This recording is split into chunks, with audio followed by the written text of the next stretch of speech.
Благодарам за одговорот, но ајде да почнем од вашата последна реченица: пред фактите и боговите молчат. Ајде да ги провериме фактите.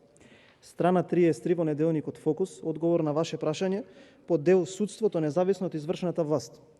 Новинарот ви поставува одредени прашања и зарочекувате некој телефонски да се јави. Постојат многу посуптивни начини, вие одговарате како, например, преку посредници и така натака, и вие вака одговарате. Ќе повторам.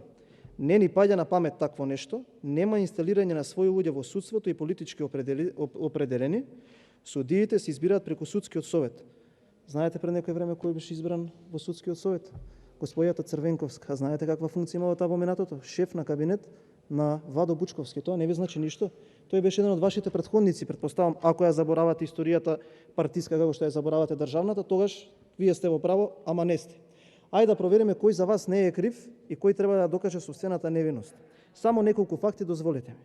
Софтвер за систем за координација во планирањето и спроведувањето на политика за рамномерен регионален развој, повеќе од 38 милиони денари, 630.000 евра, чинеше софтверот за координација во планирањето на политиката за рамномерен регионален развој. Никој не знае дали каде е и каде функционира.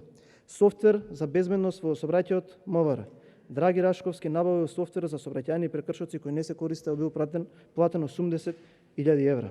Претрес на канцеларијата на Рашковски, софтвер за тестирање на кандидати за академии на судии и јавни обвинители преку фирма Инвока Груп. Тоа што беше најдено во неговата канцеларија во правниот факултет. СМС порака на Рашковски до четврто обвинетиот. До четврто осомничениот, се извинувам.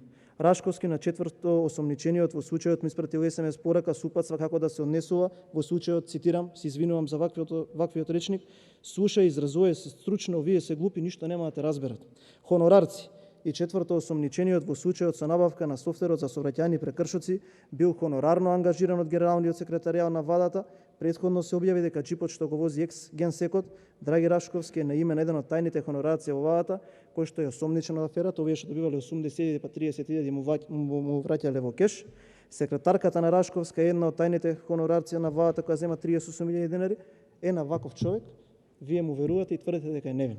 Со овие материјални докази кои што излегуваа во јавноста и човек кој што е сега на ефективен притвор само заради тоа што сторил очигледен криминал. Не сум задоволен од одговорот и немам дополнителни прашања. Одговор на